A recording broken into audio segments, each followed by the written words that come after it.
persona neurótica empieza a desarrollar esa enfermedad, va a tener su conducta un factor que le va a acompañar a lo largo de la vida y que se llama compulsión.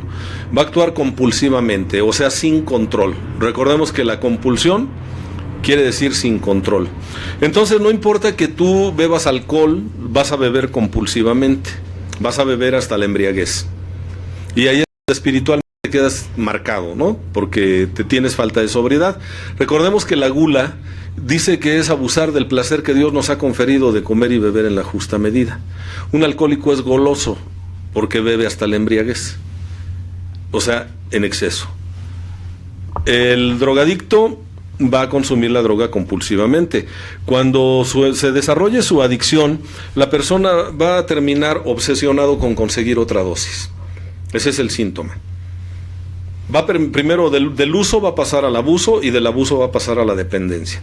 Cuando llegue a la dependencia, la obsesión mental es conseguir otra dosis. Y cada que hace contacto con su objeto de adicción, se desata la compulsión y empieza a presentarse la alergia física, que son los terribles malestares que sufre un adicto, que son, en el caso del alcohólico, pues muy claros, ¿no?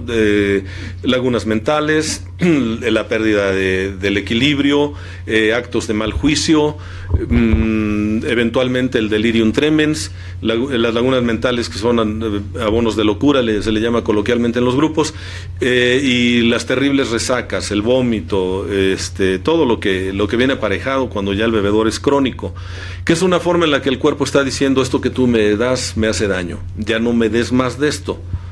Pero como el alcohólico padece de una obsesión, pues va a beber inclusive aún en contra de su voluntad. Y dice Bill W. que el alcohólico hace de los pretextos razones, justifica todo. ¿Y ustedes creen que el neurótico no? ¿Y ustedes creen que el drogadicto no? ¿Que el cocainómano, el narcómano? Y hay otro tipo de adicciones, porque recordemos que podemos ser adictos a cosas, o sea, a sustancias. Podemos ser adictos a personas, relaciones destructivas. Podemos ser adictos a circunstancias, servidores de grupo que cuando ya no los reeligen se resienten y se van del grupo. Se volvieron adictos al reflector. Y se consiguen otros 3 o 4 iguales y se van a abrir una nueva fuente de vida. Y yo me pregunto, ¿cuánta neurosis va a salir de ahí? Ahí aplica muy bien esa máxima que dice: Dios los hace y ellos se juntan. Sí, cuando la gente se junta para algo positivo, qué bueno, pero cuando se juntan por el resentimiento, cuidado, ¿no? El pronóstico de veras es reservado. Y aplica también una máxima que dice que las ratas se unen ante el peligro y cuando el peligro pasa se destruyen entre sí. He conocido algunos.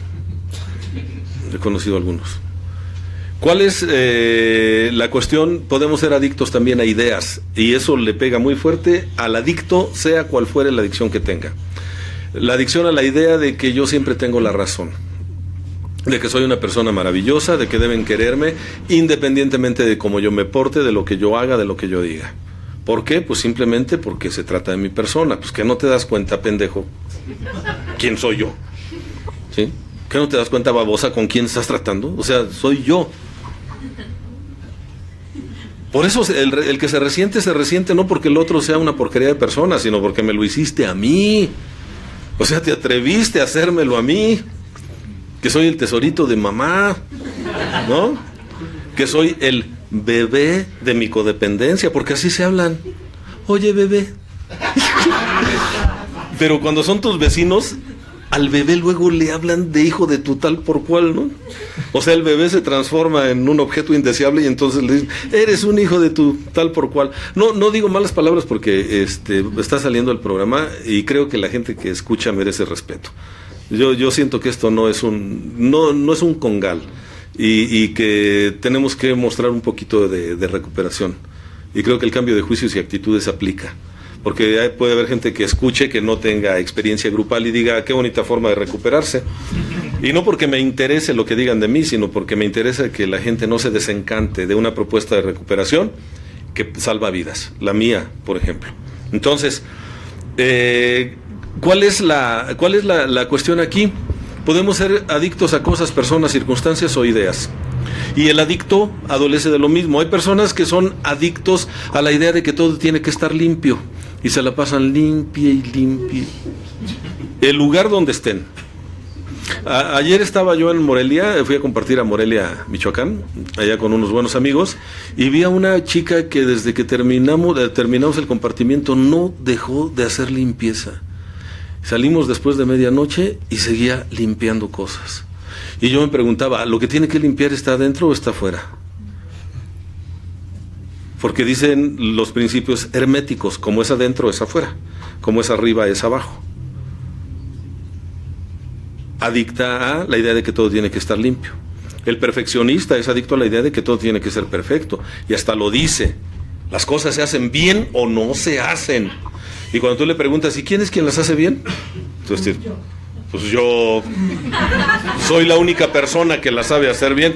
Fíjense la trampa del perfeccionista. El perfeccionista da una orden y él termina ejecutándola. Haz esto, lo otro. Ay, déjame, porque tú no sabes hacer las cosas. Y al ratito empieza, es que nadie me ayuda. Es que me dejan toda la carga a mí. No, pero te dijeron que te ayudaban, pero no lo hacen bien. Bueno, la persona perfeccionista, aunque no lo quiera escuchar y se salga de la sala, es una persona que está llena de vergüenza.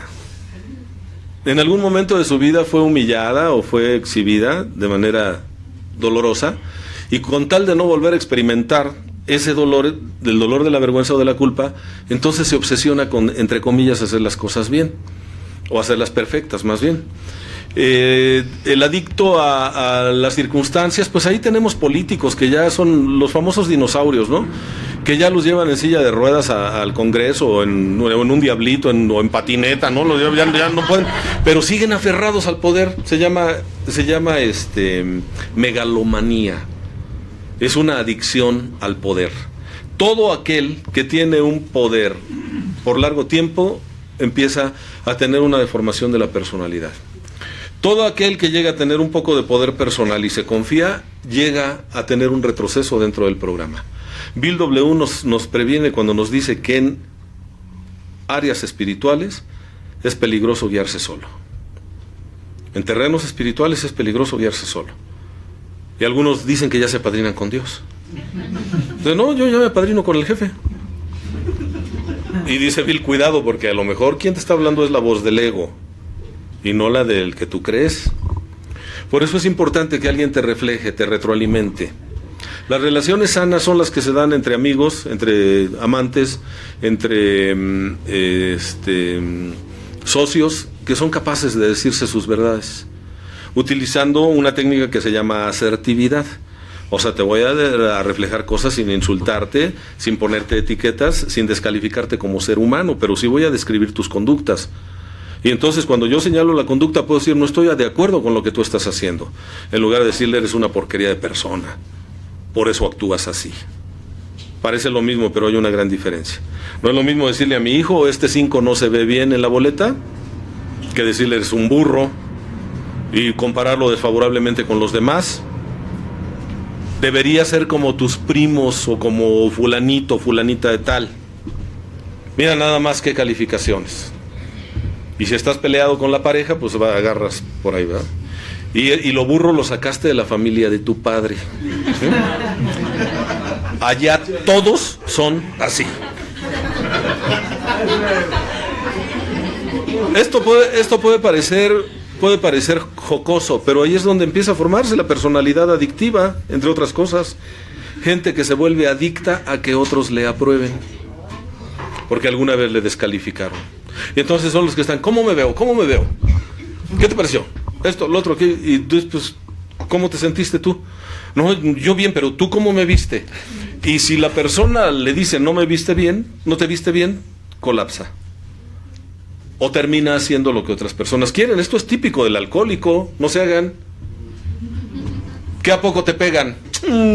Órale, tú y yo, a ver quién aguanta más. Muchos han recaído porque les dijeron, yo prefiero ser borracho conocido que alcohólico anónimo. Y esto lo toman como una ofensa. Y para darle gusto al estúpido que los está provocando, vuelven a beber. Si de algo adolece el adicto es de autoestima. La autoestima nos marca en uno de sus pilares, de acuerdo a la teoría de Nathaniel Branden, que es el autor que a mí me gusta más, porque lo considero muy objetivo al señor, de origen canadiense. Lean todo lo que caiga en sus manos, de Nathaniel Branden, o pongan sus manitas en los libros. Están los 6 pilares de la autoestima, el poder de la autoestima, el respeto por uno mismo, que ese para los que estamos en la agrupación debería ser de buró, ¿sí? Para no exhibirnos de la manera en la que lo hacemos a veces, quedar tan expuestos a tantas cosas porque no nos respetamos. Y este señor dice que uno de los pilares de la autoestima se llama autoafirmación, que es saber que tengo derecho a ser como soy, a que me guste lo que me gusta, tengo derecho a decir que no, tengo derecho a cambiar de opinión, tengo derecho a creer en lo que yo considere conveniente. Hay personas y matrimonios que se acaban por un cambio de ideología, ¿sí se han dado cuenta de eso, no? Que alguien se cambia de religión y quiere traerse al otro a su religión y el otro no se deja y empiezan a pelear. Y hay algunas religiones que promueven la separación, te dicen, no, mira, fulano o fulana de tal es del diablo. Ya viviste con la diabla mucho tiempo, entonces o la traes para que la desenchanclen y se convierta aquí a nuestra religión, o te tienes que separar. Y pendejos, terminan separándose. Cuidado con eso. La personalidad adictiva tiene algunos rasgos que el doctor Elizondo mencionaba desde que escribió su primer ensayo sobre los síntomas de la borrachera seca, que eran 8, y ya después lo amplía a 12, que ustedes bien conocen. ¿Sí? Sí, han visto la pasta, ¿no? Del libro. Sí. Bueno, también hay que leerlo, ¿eh? Una vez le preguntaba a una persona, oye, ¿sí conoces el libro de los...? Sí, dice, es uno de una pasta así, todo. No, el del contenido, no me refiero a la portada. Algunos que son los que más destacan, la personalidad adictiva dice que la persona padece un egocentrismo crónico.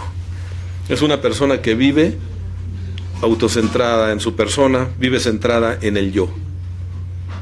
Y esto es típico de neuróticos, que no beben alcohol ni se drogan, pero creen que tienen la exclusividad del dolor más grande. Nadie sufre como yo. Y me dicen, y dime cómo puedo hacer para dejar de sufrir. ¿Cuánto tiempo voy a sufrir por esto? Pues el tiempo que tardes en aceptar que lo que pasó, pasó. Que quien se fue. Y que la vida no baila al son que tú le toques. Tú te tienes que adaptar a lo que hay. Se trabaja con lo que hay. Y si me apuras tantito, lo has hecho en tu vida de manera inconsciente. ¿O no es cierto que te ves en el espejo en la mañana y a veces no quedas muy impresionado de lo que ves, ¿no? Y dices, esto es lo que hay.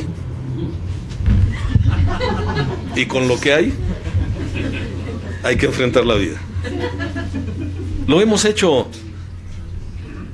Pero el neurótico está posponiendo su felicidad a que todo esté perfecto. ¿Y lo perfecto cuál es? Pues lo que le agrada. Lo que le agrada al neurótico. Egocentrismo crónico, vivo centrado en el yo. Quiero que todos me rindan pleitesía. Quiero que todos me den la razón. Quiero que todos me quieran. Y sufrimos porque queremos absolutizar algo que es muy relativo. El ser humano, como humano que es espejo de muchas personas. Y a veces le espejeas a los demás sus propios defectos, lo más puerco que ellos tienen, que no han querido aceptar o que no han podido aceptar de sí mismos.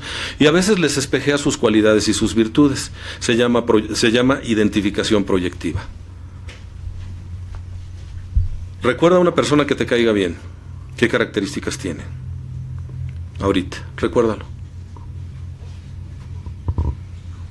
5 características, piensa en 5 características que tiene una persona que te cae bien. Esos cachetes. Ahora, ¿no es cierto que esas 5 características también te definen a ti? Nos cae bien la gente que se parece a nosotros, que comparte ideología, que puntos de vista. Y también lo que nos choca, nos checa. Lo que más te molesta a veces de una persona es aquello de lo que tú adoleces. Y hay quien dice, no, a mí yo no le envidio nada a esa mujer, nada, lo que me cae bien mal es que es bien aferrada. Bueno. Qué bueno que no se parecen en nada, ¿no?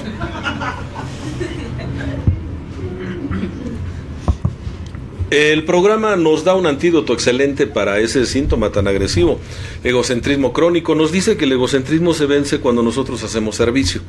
Y el servicio es uno de los 3 legados, recuerden. Hay quien dice que el servicio no da recuperación. Pues debe ser porque nunca ha servido. Porque cómo duele hacer servicio cuando no tienes ganas. A veces hacer servicio te duele todo, a veces hasta te duelen las partes más nobles de tu cuerpo. Les comento porque estuve en La Piedad este fin de semana y traía un dolor tremendo. Sí, ya no vuelvo a decir porque se me hinchan aquellos, y ahora voy a decir porque se me da la gana. O sea, es lo mismo, pero si el cerebro ya se te hinchan, pues órale, ahí te van, cabrón. Para que hables con provecho, ¿no? El servicio, que es vencer esa adicción que tiene el adicto, una adicción de segundo orden, que da un síntoma principal, a que todos le sirvan, a que todo te digan que sí. El servicio es salirte de ti, olvidarte de ti. Y no hay una tradición espiritual seria en la cual el líder espiritual no haya sido un ejemplo de servicio para los demás, generalmente para la humanidad. Cuando muere la familia de Facundo Cabral, el malogrado poeta de la canción, cuando muere su esposa y su hija, que eran toda la familia que él tenía en un accidente de aviación, él entra en una profunda depresión. Evidentemente su depresión pues estaba bien justificada, si hemos de ser honestos. Sin embargo, su depresión empezó a ser patológica, o sea, se empezó a deprimir compulsivamente. Se estaba aislando ya del mundo, no quería saber nada de nada. Y de repente recibió una llamada de una persona que él narra que era de quien menos esperaba, la Madre Teresa de Calcuta, quien había escuchado su música, había escuchado había leído sus trabajos y le agradaba mucho la filosofía de Cabral. Y le pide que le tome la llamada, por favor. Y ya le contesta Facundo y ella le dice, no me conoces, sin embargo soy una admiradora tuya y me conocen como la Madre Teresa de Calcuta. Yo creo, aunque él no lo dice, que una llamada de ese tipo pues también lo saca de su ensimismamiento. Y le dice, me enteré que murió tu familia. Y dice él, sí, efectivamente así fue. Dice, yo tengo una pregunta para ti. Le dice él, ¿cuál? Dice, ¿qué vas a hacer con tanto amor? Fíjense nada más la interrogante, ¿eh? ¿Qué vas a hacer con tanto amor? Y él dice, no sé. Dice, ¿por qué no se lo vienes a dar a mis leprosos? Te invito a trabajar al leprosario aquí en Calcuta. Y dice Facundo, fui, serví 1 año y sané. ¿Qué hizo Facundo Cabral? Dejó de creer que tenía la exclusividad del sufrimiento más grande. Nadie sufre como yo. Porque ¿cuál es la queja del neurótico, como ustedes comprenderán? ¿Cuál es? Nadie me quiere, nadie me entiende. Y luego la tribuna se convierte en un duelo de ver quién sufre más. No es nada. Déjame que te cuente lo que a mí me pasó, lo que a mí me hicieron, cómo me engañaron, cómo me estafaron. Sacamos, ¿no?, nuestras cicatrices de guerra, que digo, pues sí, son evidencia de que has estado aquí, pero a veces pasamos demasiado tiempo lamiéndonos las heridas, quejándonos. Y si las quejas solucionaran los problemas, sería conveniente. Pero las quejas no hacen muchas veces más que aumentar el dolor. Sí es cierto que cuando tenemos una pérdida vamos a entrar en un proceso de duelo, pero la fórmula, me dice mi maestro de meditación, la fórmula, Roberto, es caminando y llorando. No puedes quedarte tirado en el piso a llorar, porque la vida continúa contigo o sin ti. Y le tienes sin cuidado si tú no quieres levantarte. ¿Sí? Eres perfectamente sustituible, eres prescindible para todos, menos para ti. Así que no tienes la exclusividad del dolor. Yo, en los años que tengo en agrupaciones, He visto algunas personas que también se suben o comparten sus experiencias y hablan de lo malos que son. Parece que han encontrado un placer perverso, que es el placer deformado de la conmiseración también, ¿no? No soy feliz porque soy muy malo. Y soy tan malo que háganse para allá porque soy peor que el Antrax, ¿no? Vuelvo a lo mismo, a veces nos hace falta alguien que maneje un buen nivel de certidumbre para que rápidamente corte la escalada neurótica en la que se sube alguien cuando dice yo soy malo, esto.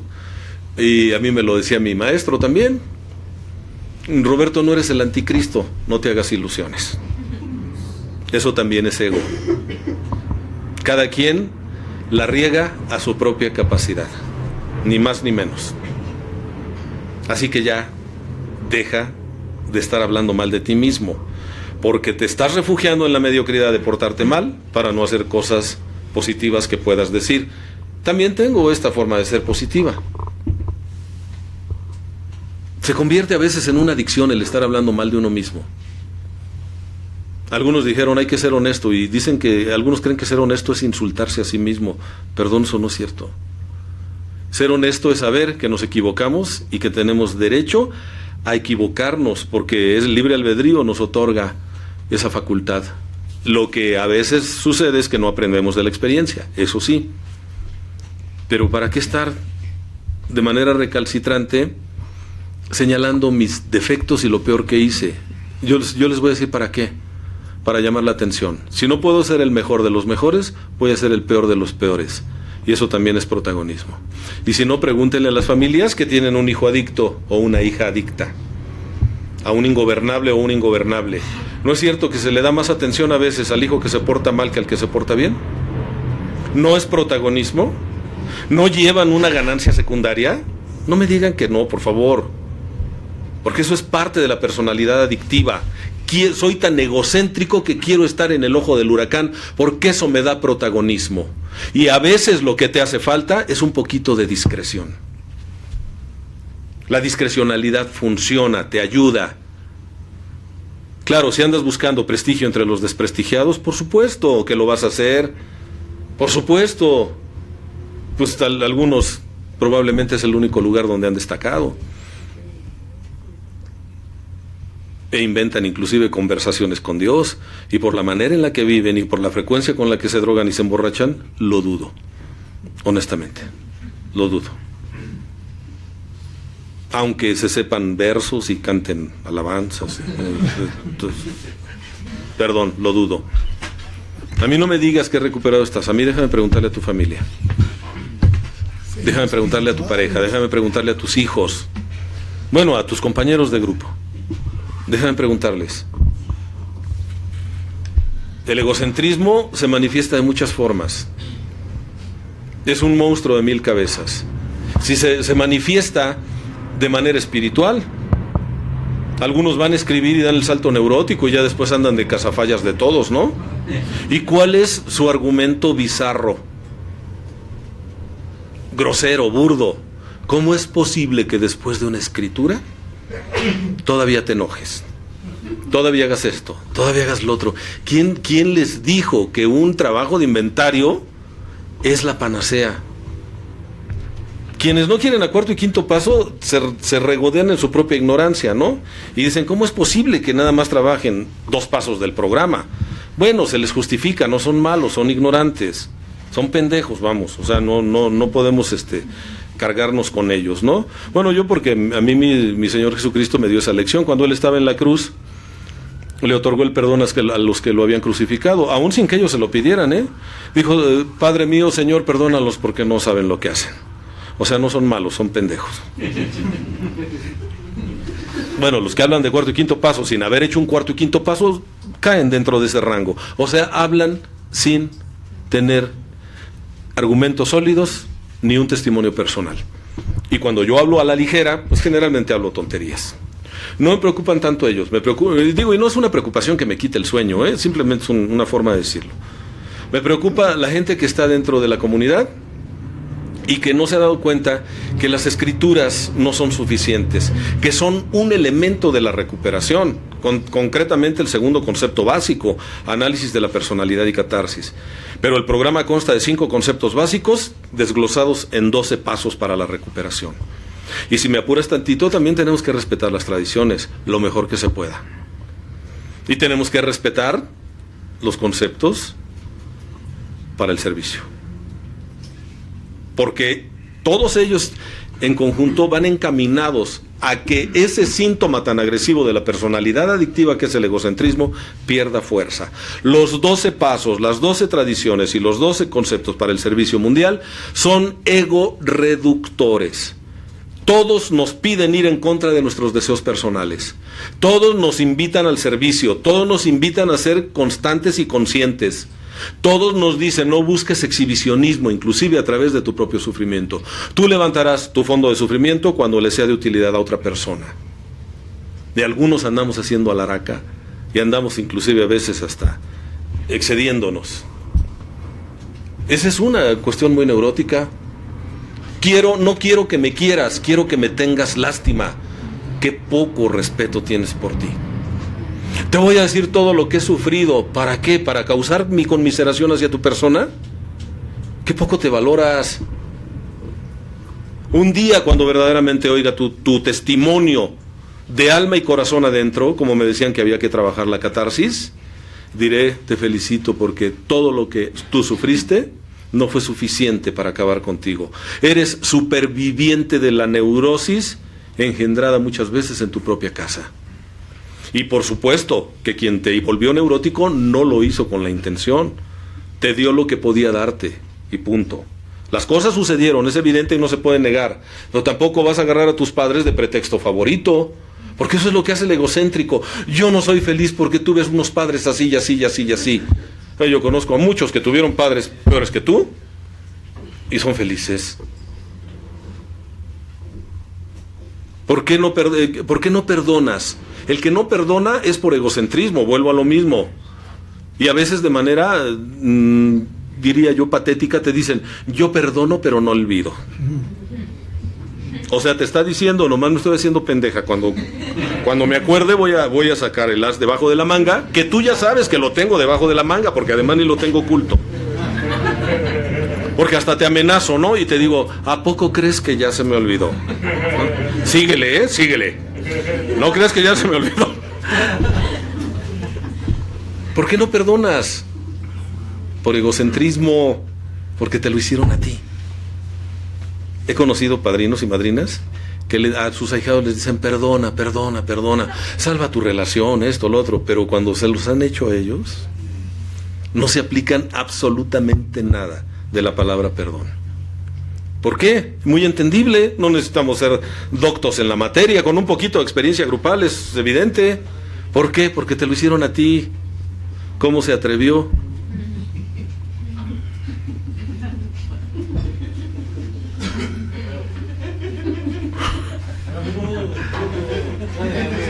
Miren, he oído así catarsis bien intensas de gente que dice, ¿cómo fue posible que yo me equivocara así? ¡Cuánta arrogancia! Agustín, pues sí, entiendo que se equivoque, pues, tiene su grupo allá en Iztacalco, ¿no? Daniel, pues está chavo. La Rondo no está tan chavo, pero a lo mejor por eso, ¿no? Porque pues, ya... Pero yo, ¿qué es lo que está diciendo esa persona? Los demás porque son pendejos, pero ¿cómo yo? ¿Yo cómo pude equivocarme así? Y la vida te lo dice igual que los demás, porque quieren ser felices y quieren dejar de sufrir.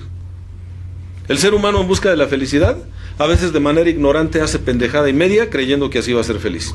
Y lo único que hace es aumentar su felicidad. Yo recuerdo que cuando empezaba en estas lides de los grupos, fui a una misa que oficiaba quien era cardenal de México, el padre Corripio Ahumada, y era para los alcohólicos de un movimiento que no eran los tradicionales, eran los 24 horas.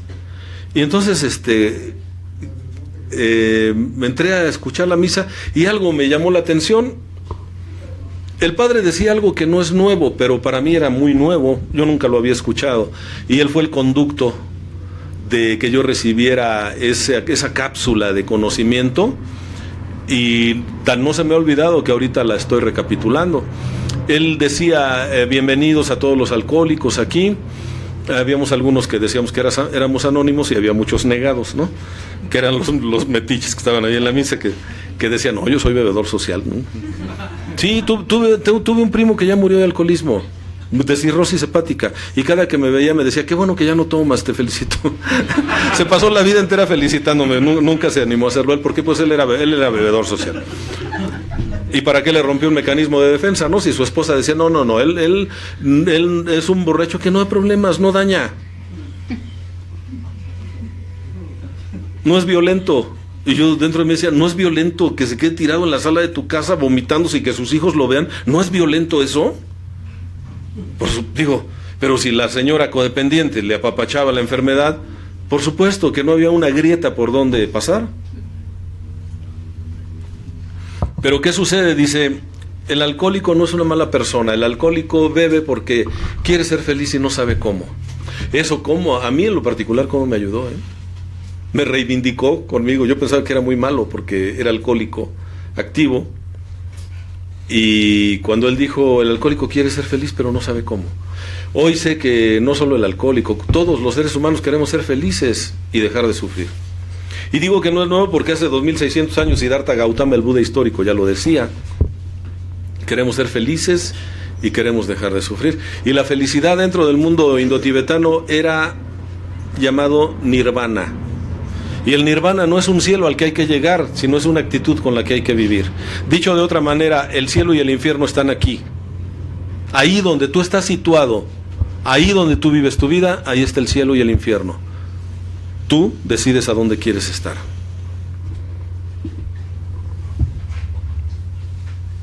El alcohólico quiere ser feliz, pero no sabe cómo, tiene muy pocos recursos.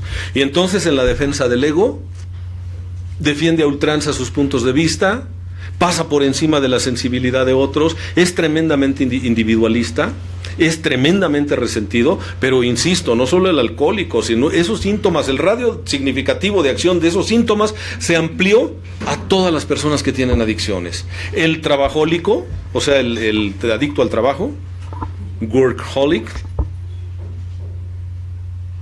tienen los mismos síntomas. El egocentrismo da pie a muchos otros, es la columna vertebral de la neurosis. Infantilismo. ¿Qué berrinches hace el adicto, no? El adicto a que lo quieran o el adicto a que le den la razón, o la adicta a que le den la razón. ¿Qué berrinches hace? Si entrara un niño de 4 años y hace un berrinche aquí, uno dice, pues, es una criatura. Y eso pasa con la edad. Pero a veces la berrinchuda tiene 20, 30, 40, 50 años. El berrinchudo es un adolescente eterno. Es un niño pasmado. Tiene 70 años y hace unos pinches berrinches porque no le trajeron su leche tibia. Si lo he visto en las haciendas, se salen a la mitad de la experiencia porque no les dieron participación. Y yo iba a regalar una experiencia de fondo que iba a reventar a la mesa. Pues lo único que reventó fue el ego, ¿no? Pero el problema con el ego es que se reestructura. Por eso después de determinada escritura te dicen repara los daños antes de tanto tiempo. Porque el ego se reestructura, ¿eh? Y al ratito dices, no es necesario, ¿para qué? Yo estoy bien. Y sí, le pediría disculpas, pero siempre y cuando acepte que ella empezó, ¿no? Ya empiezas a regatear.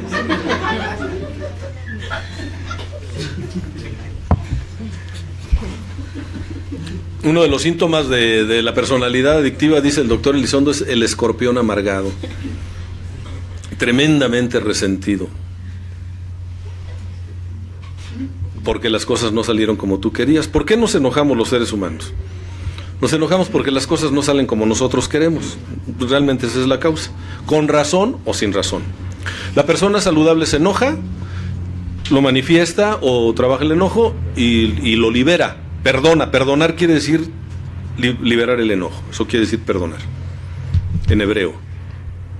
No en ebrio, en hebreo. Liberar el enojo.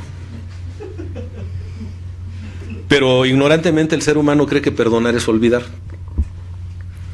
Y llegan a terapia, llegan a los grupos, llegan a la iglesia y dicen, yo quiero perdonar y olvidar.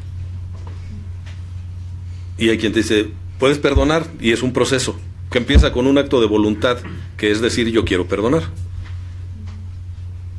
¿Y para qué quieres olvidar? Ahórrate una de las dos cosas, no olvides. Perdonar no es olvidar, perdonar es liberar el enojo. Y te recuerdo que el que olvida su pasado está condenado a repetirlo. Pero yo quiero olvidar porque si no, no, a ver, no confundas, perdonar no es reconciliación necesariamente, aunque a veces sí, por supuesto. Perdonar no es complicidad con el que te dañó, nada más es soltar el enojo y decir, no voy a permitir que me vuelvas a afectar de esa manera. Si entendemos lo que es el perdón, y eso requiere análisis, estudio y sobre todo aplicación a nivel personal. Si tú lo entiendes, tienes conocimiento, y el conocimiento te va a permitir actuar de manera correcta. Pero si no tienes el conocimiento, vas a buscar la felicidad creyendo que odiar a la otra persona es lo que te va a hacer feliz a ti. Y dice el Corán, y dice bien, no te sientes en la puerta de tu casa a esperar a ver pasar el cadáver de tu peor enemigo. O sea, ¿cuál es el mensaje? Vive, no seas pendejo. Que el otro a lo mejor ni se acuerda de ti, a lo mejor ya se murió. Le estás dando un lugar de privilegio a la persona que te dañó en tu vida. ¡Qué paradoja! ¿No te acuerdas a veces de tu padre, de tu madre? Y si eres de los que dices que quiere el programa, no te acuerdas de Billy Bob, pero sí te acuerdas del que te dañó siempre.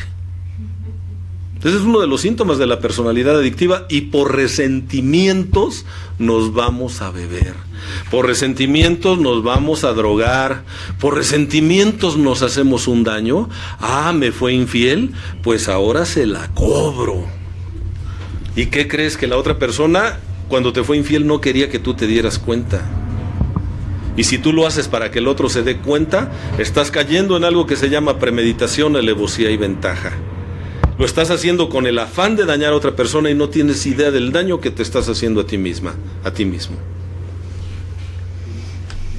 ¿Estamos de acuerdo entonces en que la ignorancia, queremos ser felices, pero ignorantemente hacemos pendejadas creyendo que eso nos va a dar la felicidad?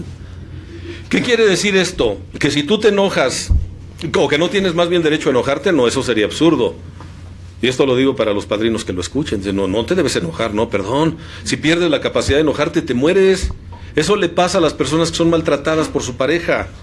En la violencia intrafamiliar hay una figura psicológica que se llama síndrome de indefensión adquirida. Llega a ser tanta la sevicia, o sea, tanta la crueldad del agresor o de la agresora, porque también se da en los dos casos, que pierde la capacidad de defenderse, y es cuando la persona abusiva acaba con ella. No, por favor, el enojo te ayuda a cuidar de ti, y es un indicador de que algo está mal en tu relación o en tu persona. Yo un día, cuando salí de un lugar en donde estuve internado, dije, ya me cansé de esta porquería de vida. Y el enojo me hizo buscar algo. Afortunadamente llegué a AA. Y mi vida cambió. Y la de mis seres queridos también, por cierto. El enojo me hizo cambiar. Si no hubiera tenido la capacidad de enojarme con lo que yo estaba viviendo y lo que me estaba haciendo a mí, y por extensión a los demás, yo ya no estaría aquí, en este mundo. El enojo es necesario. Enójate, pero no cargues con el enojo. Evita el resentimiento. Porque algunas personas, precisamente por resentimiento, se van a beber. El hombre perro. Sí, es aquel hombre castrado psicológicamente por la mamá con la que vive, a la que le dice esposa. Se llevó a vivir a su casa una réplica de su mamá. Y vive un incesto emocional con esa mujer. Sí, porque uno no se acuesta con su mamá, ni con sus hijos, sexualmente hablando, no. Tuve el caso de unos pacientes, pero clarísimo era, clarísimo. Me decía, ¿cuándo va a dejar de beber fulano de tal? Pues cuando dejes de hostigarlo y le regreses los testículos que le cortaste. Oye, pero ¿por qué dice eso? Porque ¿cuál es la única forma en la que él toma venganza de ti? Ah, lo que te molesta es que tome. Pues ahí te va, cabrón. Ahí te va. Recaída tras recaída. Recaída tras recaída. Y cuando hablaba con él le decía, ¿con quién estás más enojado? ¿Con ella o contigo? ¿Con quién creen que me decía? Conmigo. Por agachón, por dejado.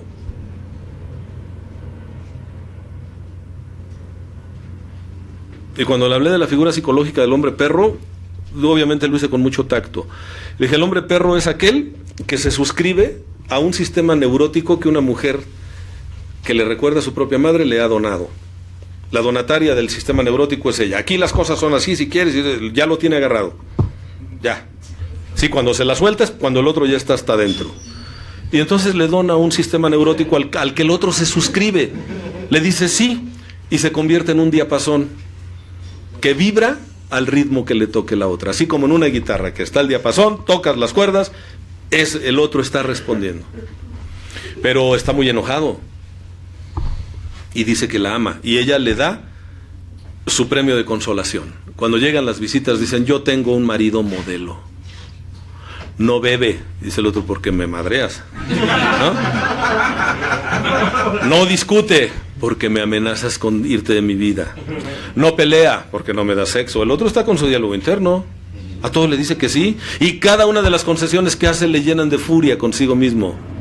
Llega el momento en el que no aguanta, se va a beber. Bebe por resentimiento. Y con quien está resentido es con él mismo. Sucede con muchas mujeres, ¿eh? Guardando las proporciones, más o menos la situación es parecida. Bebemos por resentimientos. Por eso te dicen, libérate de los resentimientos.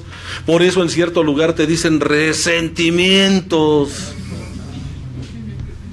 Pinche palabra de 14 letras. Tuvieron el cuidado de contarlas.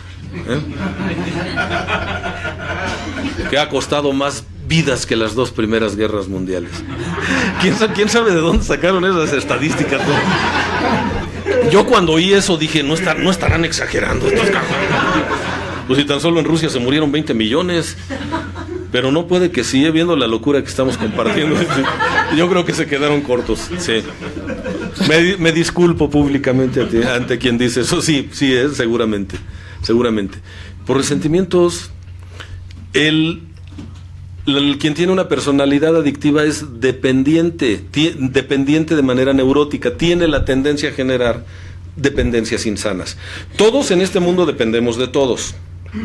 Así que por favor ya no digan eso de que yo no necesito de nadie, yo soy independiente. No es cierto. Vivimos en un universo interdependiente, donde todos dependemos de todos. Pero hay dependencias sanas y dependencias insanas. Tú puedes depender de tu pareja en muchos sentidos. Tú puedes depender de tu familia en general. Yo tengo una dependencia del programa y de las agrupaciones. Por eso me agrupo.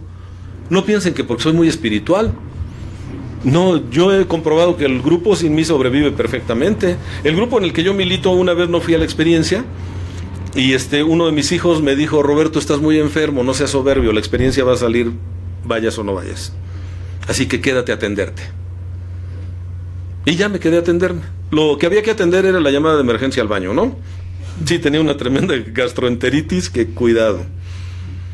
Y me quedé. Después tuve que reconocer con la idea perversa de que se les atorara el chamaco a media experiencia y me hablaran para que fuera yo a resolver el asunto. Pero el pinche teléfono nunca sonó. Hasta lo revisé el celular, dije, ¿no estará descargado? No sonó. El domingo ya estaba yo resignándome y fui a recibir a la gente que llegaba de la experiencia y yo llegué y me dirijo a los servidores, ¿no? Pues de los servicios más significativos. ¿Qué tal? ¿Cómo les fue? Dicen, a toda madre, nos fue muy bien. Un golpe para el ego, ¿no? Y comprobé mi teoría. El grupo funciona perfectamente sin mí. Difícilmente yo funcionaría bien sin el grupo. ¿Por qué? Porque el grupo para mí es el cordón umbilical a la cordura, a la vida ordenada y algo maravilloso, a la vida espiritual. yo conocí al que considero mi poder superior a través del Evangelio del Borracho, que es el libro azul. Y me enseñaron que el Dios de los adictos es un Dios amoroso. Si no fuera así, créanme que muchos no hubiéramos llegado. No es perfeccionista. No dice las cosas se hacen bien o no se hacen. No dice, ahí tienes un libre albedrío. Nada más te haces responsable. Después no andes de chillón. Como el que le da cáncer y dice, ¿por qué a mí? ¿Por qué a mí? Pues porque tú eres el que te fumaba 60 cigarros diarios. O sea, es lógico, no sabes hacer cuentas, pendejo. ¿No? ¿Por qué a ti? Pues ¿qué querías que le diera el vecino que no fuma y que sale a correr? Digo, le puede dar otro tipo de cáncer, pero el pulmonar te lo ganaste. Te lo ganaste. Preguntas absurdas que a veces los seres humanos hacen. ¿Cuál es el problema entonces?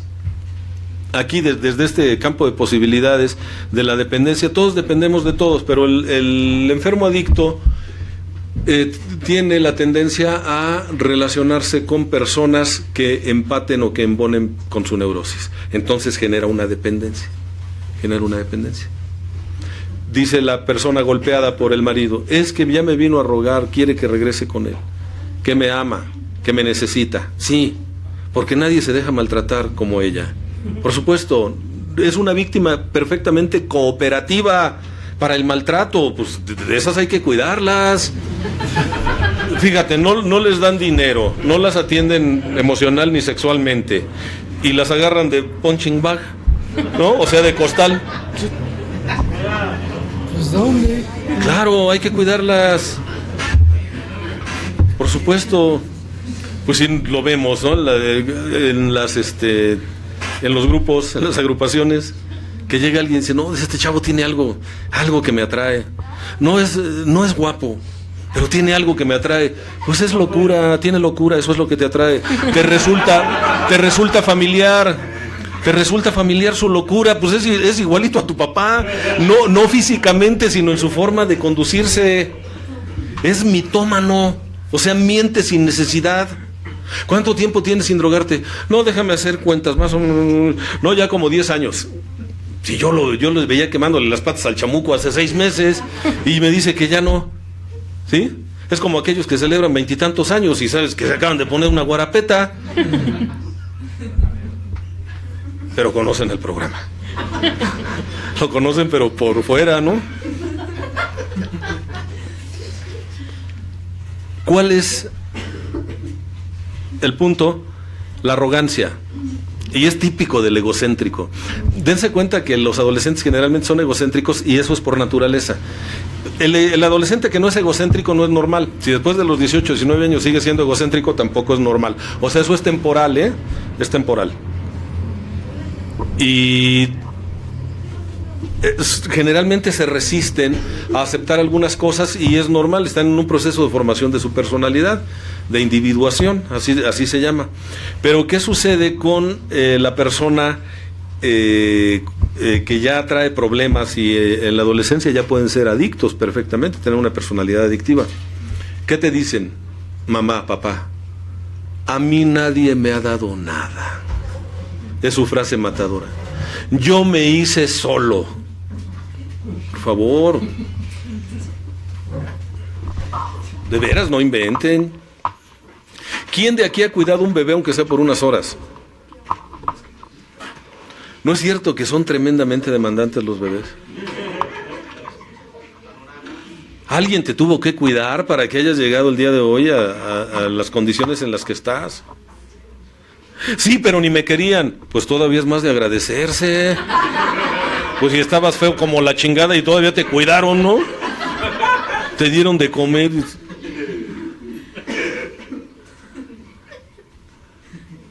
Yo siempre he pensado que no soy hijo de mi padre. Dice tu papá también, ¿no? Pero no investiguen, porque si no tu mamá se enoja y se va con el papá de los niños. Entonces mejor no investiguen. ¿Sí? Yo no necesito de nadie y por eso a un poder superior lo dejas arrumbado. O dices que crees en Dios, pero realmente no crees en Dios. O a lo mejor sí crees en Dios, pero no crees que Dios te quiera así como eres. No, es que Dios no me va a hacer el milagro, porque yo soy bien mala, yo soy bien malo. Y a mí mi papá o mi mamá o mi abuela me dijeron que si yo no era un niño bueno, Dios no me iba a querer. Dios se iba a enojar conmigo. Mi codependencia, yo sé cuál es su génesis. Yo, obviamente, todo adicto, antes de ser adicto, es codependiente. Esa es la manifestación de la neurosis más marcada de un adicto, es codependiente. Y tenía yo una abuela que me decía que Dios era codependiente también, no me lo decía así, pero decía, Dios está triste porque te portaste mal. No, entonces yo dije, Dios también es codependiente, ¿no? O sea, yo hago las pendejadas y el que se deprime es él. Como en la familia de los alcohólicos, ¿no? Arreglan bonito así para la Navidad. Y están esperando, ¿sí? Oye, no ha llegado fulano de tal y hoy le daban el aguinaldo. Y quedó de traer esto y esto y vemos cómo la familia se empieza a deprimir. Por eso odio la Navidad. No, lo que tú odias es el alcoholismo, no la Navidad. Porque hay gente que no se emborracha, hay gente que no hace desórdenes en la Navidad, no inventes. Yo desarrollé mi codependencia ahí, fíjense, desde los 4 años yo ponía triste a Dios. Y además me decía, si no te portas bien, Dios no te va a querer. Por supuesto que desarrollé una codependencia. Entonces tengo que, no que portarme bien, sino hacer como que me porto bien para que me quieran. Y el mensaje es, así como eres, nadie te puede querer. No eres digno de ser amado así como eres. Y eso es una gran mentira. El instinto de seguridad básica, de acuerdo a la teoría de Erik Erikson, se forma el primer año de vida. Y se forma cuando somos amados de manera sana por un adulto, generalmente mujer, que es la persona significativa en ese primer año de vida, y que sobre todo nos regala tiempo y contacto físico. Si no hay contacto físico, el niño no se siente querido, porque el niño es muy kinestésico a esa edad. No habla, no entiende el código de palabras tampoco, escucha, pero no sabe qué es lo que dicen los demás, pero entiende la intención. A un niño tú le puedes estar diciendo hasta una mala palabra, pero si la dices con ternura y mirándolo a los ojos, el niño se ríe. ¿Sí? Porque ahí la maldad está de tu parte, no en él. Sí, él dice, esta persona es linda, me quiere. Se hizo un experimento en Estados Unidos, por ahí de los años 30, 40 del siglo pasado, se hizo un experimento en donde los niños abandonados tenían una tasa de mortalidad del 60%. Los abandonaban y se los llevaban al orfelinato, les daban tratamiento médico adecuado. El doctor Tolt, así se apellidaba, dijo, hay que darles un tratamiento verdaderamente riguroso en cuanto a higiene en los alimentos, una dieta bien balanceada, para que se logren, crezcan y después los podamos dar en adopción. Pero la tasa de crecimiento no bajaba. Y entonces otro doctor dijo, aquí está sucediendo algo. Y checó que en la India los niños abandonados apenas sí comían y tenían una tasa de mortalidad de apenas el 5%. ¿Qué era lo que sucedía? ¿Por qué sobrevivían allá los niños y acá no? Y se fue a investigar. Y cuando llegó les dijeron, ¿qué le dan de comer a los niños? Pues para lo que nos alcanza. Y pasa una ancianita cargando a un bebé. Le dice, ¿y ella quién es? Dice, es una voluntaria. ¿Y qué hace ella aquí como voluntaria? Viene a darles contacto físico a los niños, viene a cargarlos. Todas las tardes viene y trabaja 4 o 5 horas sin cobrar honorarios, cargando a los pequeñitos, dándoles caricias emocionales. Y entonces él regresa a este doctor y dice, vamos a hacer un experimento. Y le dijeron, ¿cómo vas a ir en contra de la teoría del doctor Tolt? O sea, era así como que una herejía, ¿no? Y consigue voluntarias el señor, empiezan a darle contacto físico a los pequeños, ternura verbal, y la tasa de mortalidad bajó hasta un 4%. De un 60% a un 4%. ¿Qué sucedió? Que el ser humano depende, es tremendamente dependiente, desde que nacemos. Somos dependientes por naturaleza, no por elección. Y la responsabilidad de los padres en la formación de los hijos es llevar a ese ser totalmente dependiente a convertirlo en una persona autónoma. En alguien no independiente, pero alguien saludablemente autónomo. que sea capaz de hacerse cargo de sí mismo y que entienda que afectivamente, económicamente, lo que ustedes quieran va a depender de otras personas. Y que si me apuras tantito y tienes la suerte de tener una guía espiritual, dependerás de Dios. Porque hay cosas que solo Dios podrá darte. Y tú que estás trabajando en el programa sabes lo mismo que yo. No importa que conozcas tus defectos de carácter, no importa que tengas más escrituras que un notario público. Hay cosas que tú solo, tú sola no vas a poder lograr. El séptimo paso lo dice claramente, ¿no? No está de adorno el séptimo paso. Dice, humildemente le pedimos a Dios que nos liberase de nuestros defectos. ¿De cuáles? De aquellos con los que tú no has podido o que no has querido entrarle. Porque recuerden que el sexto paso dice que estamos enamorados de nuestros peores defectos de carácter. Pero hay cosas que tú no vas a conseguir, Dios te lo va a otorgar. Y ese es un recordatorio de que no eres el alfa y omega de la existencia. De que quizás sí te convertiste en el Dios de tu propio universo, pero eras un Dios enano, eras un Dios de cuarta división. Por eso te fue como te fue. Cuando te pones en manos del verdadero, del grande, del efectivo, las cosas cambian, ¿eh? Yo respeto las creencias, la idiosincrasia de las personas, pero si no comparto algo, les doy mi punto de vista. Y hace un tiempo, una de las personas que tenía yo en la clínica me recomendaba un poder superior X.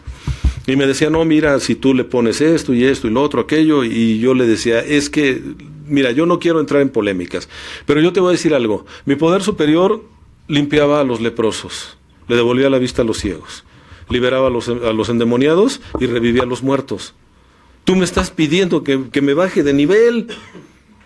Perdón por ser tan burdo en el ejemplo, le decía yo, pero ¿cómo me haces esa propuesta? Y puedo decirte que por ley de atracción y por la afinidad que yo tengo y por lo que a mí un poder superior me ha regalado, podrías traerme otro que quizás fuera más portentoso, aunque lo dudo. Porque entonces no creería que mi Dios verdaderamente es omnipotente. Pero aún así, por la ley de afinidad que existe al haberme rescatado de mi propia miseria, tengo un compromiso espiritual con Él y por fe me he entregado entera y libremente a mi Dios. Y esa fe yo no la tenía. Esa fe me la regalaron en los grupos. Esa fe la encontré yo en un trabajo de inventario personal, en el que fui honesto, al que fui a escribir y no a festejar mis aniversarios. Sí, porque pues ya está de moda, ¿no? Hacemos la experiencia y me festejo, ¿no? Sí, y el día que te cases también, ¿no? Vas a llevar, o que hagas tus 15 años, llevas a los chambelanes también ahí en la cadena de resentimientos, lo puedes hacer. Y cuando todos aplaudan, entras tú partiendo plaza, así, con tu mejor perfil, ¿no? Por favor, no mezclemos la gimnasia con la magnesia. La recuperación es cosa seria, no tiene que ser solemne, pero sí seria en el sentido de qué es lo que quieres para ti. ¿Qué es lo que quieres para ti? Porque ese es otro de los síntomas de la personalidad adictiva exhibicionista. Podría continuar con algunos rasgos de la personalidad adictiva, pero creo que particularmente todo gira en torno al egocentrismo. Es el más significativo. Y recuerden lo que dice Bill W. en el cuarto paso, para no excederme en el tiempo. ¿Qué dice en el cuarto paso cuando habla de los defectos de carácter o a lo que se le llama en la Iglesia Católica, Apostólica y Romana los pecados capitales? Porque de ahí viene. Quien crea la lista de los 8 pecados capitales es el Papa Gregorio Magno, porque fueron 8 primero, y después se dieron cuenta que la vanidad era consecuencia de la soberbia. Entonces se redujo a 7 el número de pecados capitales.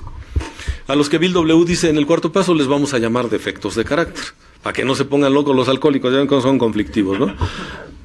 Dice, a ver, vamos a suavizar la cosa. A ver, nosotros les vamos a llamar defectos de carácter, ¿sí? Y dice, no por casualidad, la soberbia encabeza la lista de defectos de carácter.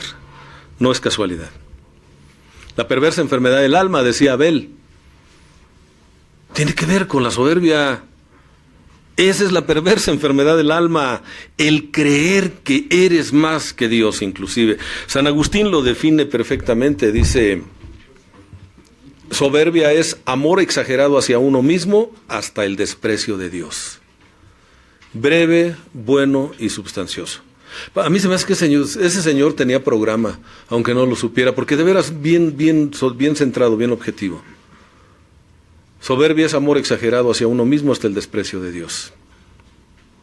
Y el Dalai Lama del Tíbet, cuando viene a México, ahí en el Auditorio Nacional me tocó verlo,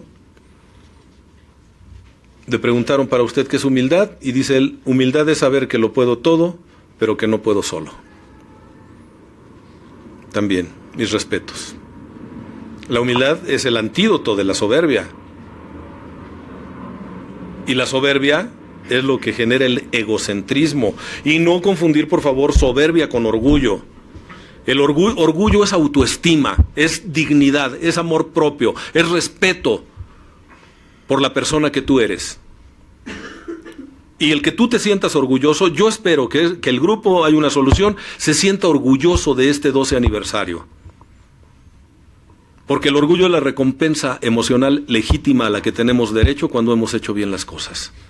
¿Cómo no me voy a sentir orgulloso yo si cumplí mis bodas de plata con los cuartomarcianos?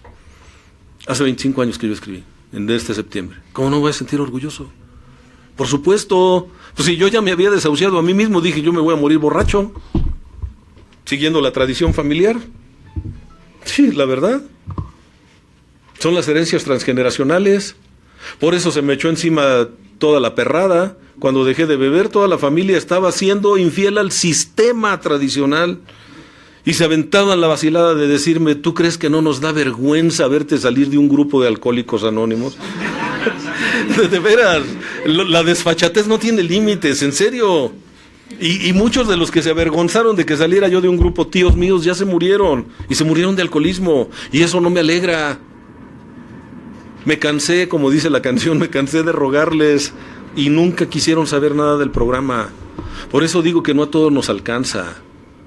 Somos afortunados, hemos sido tocados por la diosa Fortuna. Aquí tienes una esperanza de vida diferente, tienes una expectativa diferente, tienes la oportunidad de conocerte, de ser un descubridor de tus propios tesoros. Yo he tomado un sesgo diferente en mis participaciones. Yo ya no hablo de lo malo que es el enfermo emocional. Yo vengo a recordarte las cualidades que tú tienes, que están adormecidas por tantas neurosis que heredaste y por otras a las que te has vuelto adicto. Como es a tener la razón o a querer cambiar a los demás. Aunque tengas grupo, ya ven que dices: ¿por qué no cambias? Y la otra persona te va a decir: ¿y por qué no me aceptas? Cuesta el mismo trabajo. Pero recuerden que estamos aquí por locos, no por pendejos, ¿no?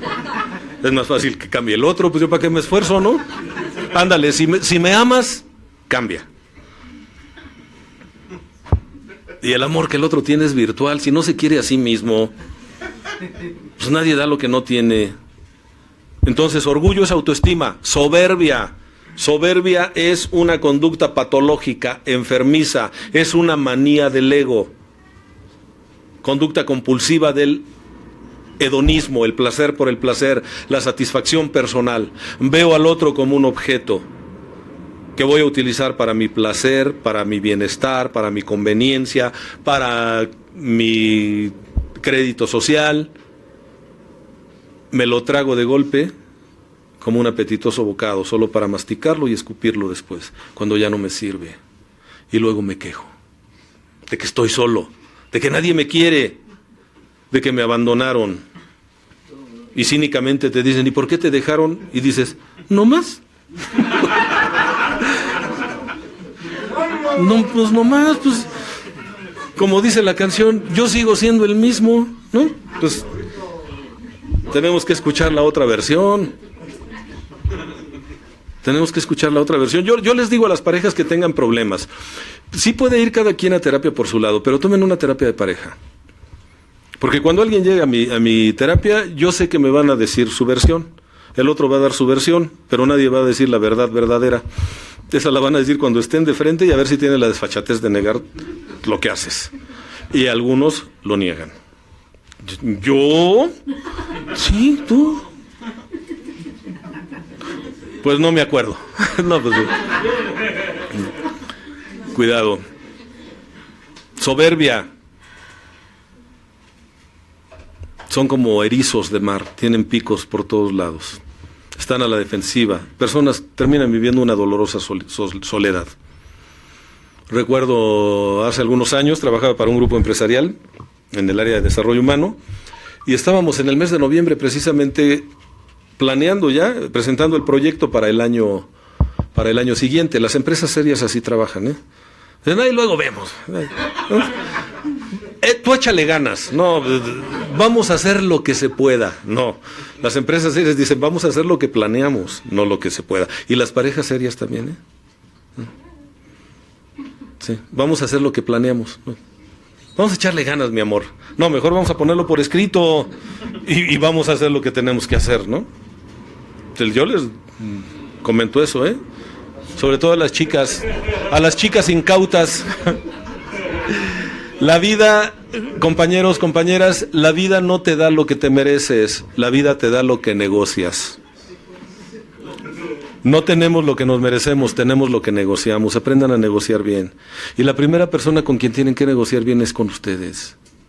¿De veras quiero que no se me haga pesada la carga de mi proceso de recuperación? Sí, no tienes que ser santa, no tienes que ser santo.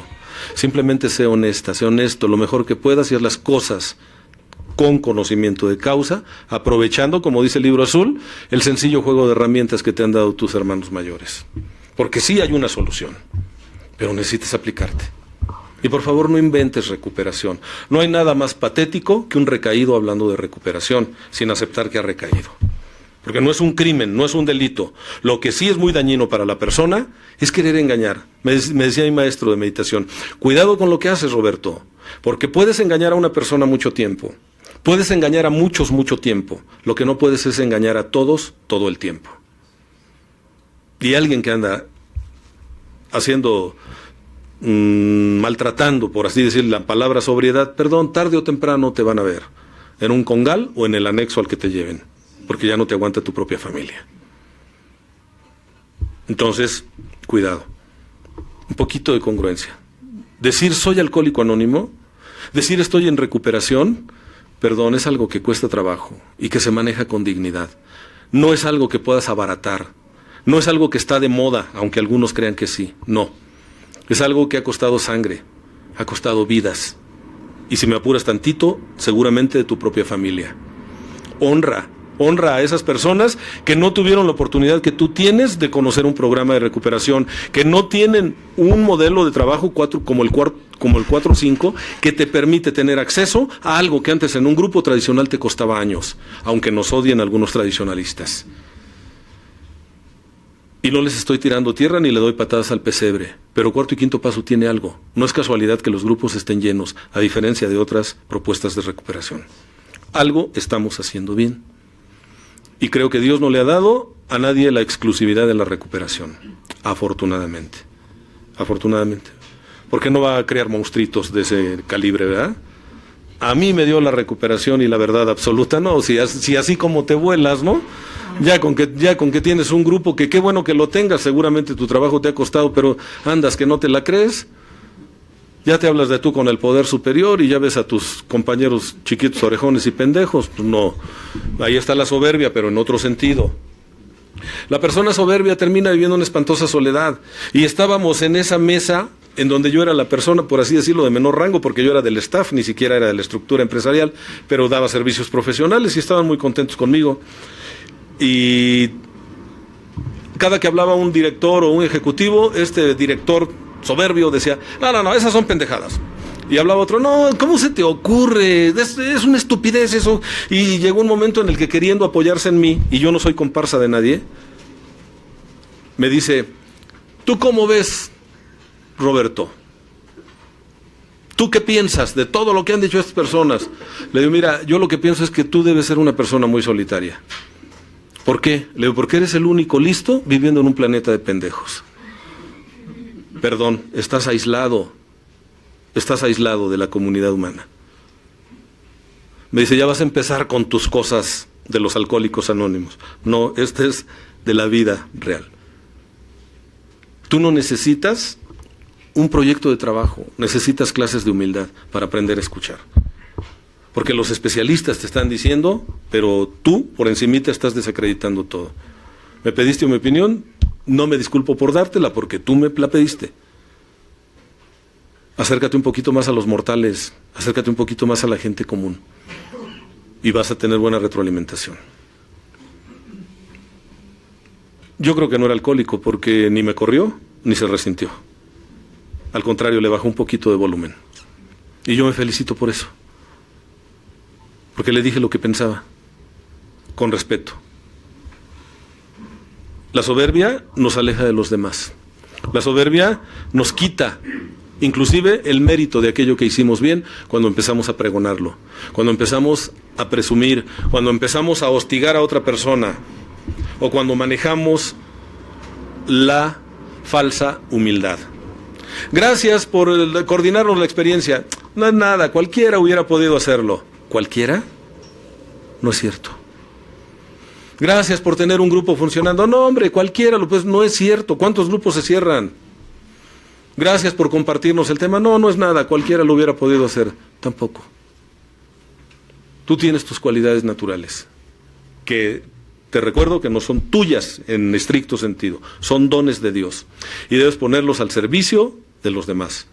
Si Dios te da un don y tú no lo pones a trabajar y no lo pones a tu servicio porque es tuyo y de los demás, estás estafando a Dios. Porque te hizo un encargo y no lo estás cumpliendo. Y hay gente que dice, ¿por qué no te retiras ya?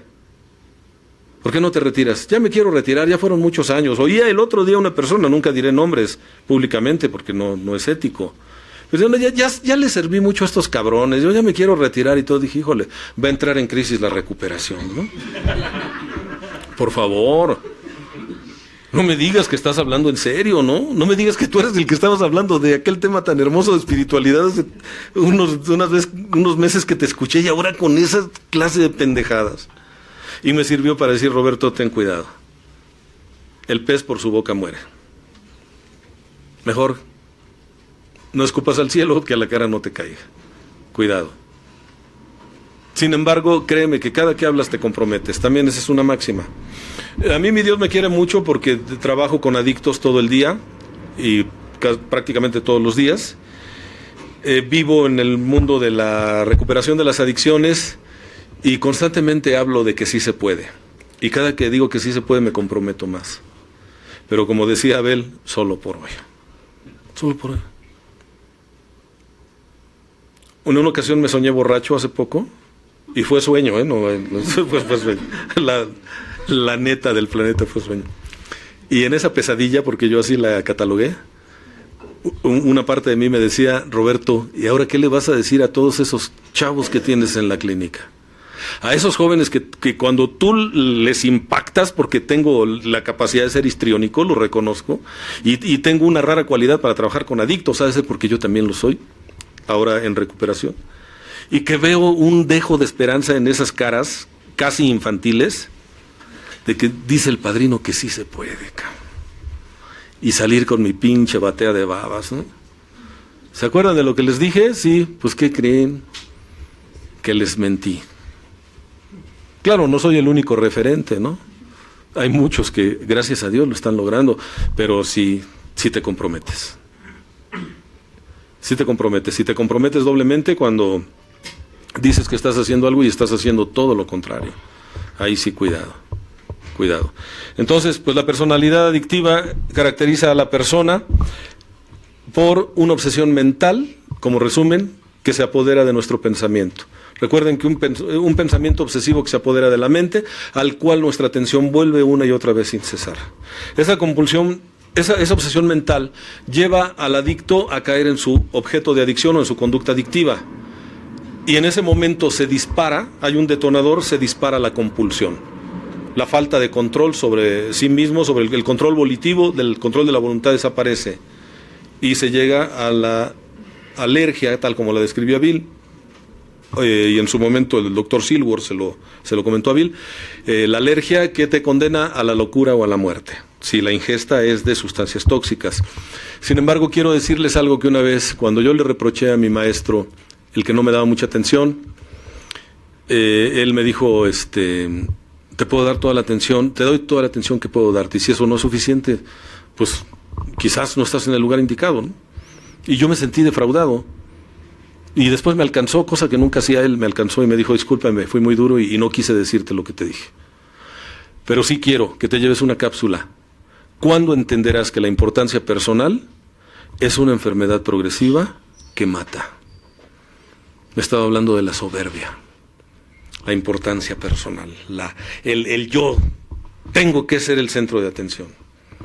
Que cuando entenderás que la importancia personal es una enfermedad progresiva que mata. ¿Cuándo lo vas a entender? Ya después me dio la sobada. ¿Sabes por qué te doy menos atención a ti? ¿Por qué? Porque te veo menos pendejo que a tus compañeros. Y te lo digo en buen plan, y no para masajearte el ego. Tú te sabes el caminito, tienes un programa de recuperación, tienes una carrera de psicología, o sea, por favor, tú no necesitas un lazarillo como algunos otros. Entiéndelo. Después de esa revolcada, pues ya no me quedaron ganas de volver a reprocharle nada, ¿no? Porque sí me estaba diciendo, ¿qué quieres, que te aplauda? Es como aquel que dice, padrino, ¿verdad que el primer paso es el que dice que nos derrotamos ante el alcohol? Pues sí. Padrino, ¿verdad que la segunda tradición dice esto? Sí, ya lo sabes, ¿para qué estás preguntando, cabrón? O sea, qué afán de llamar la atención y de interrumpir, ¿no?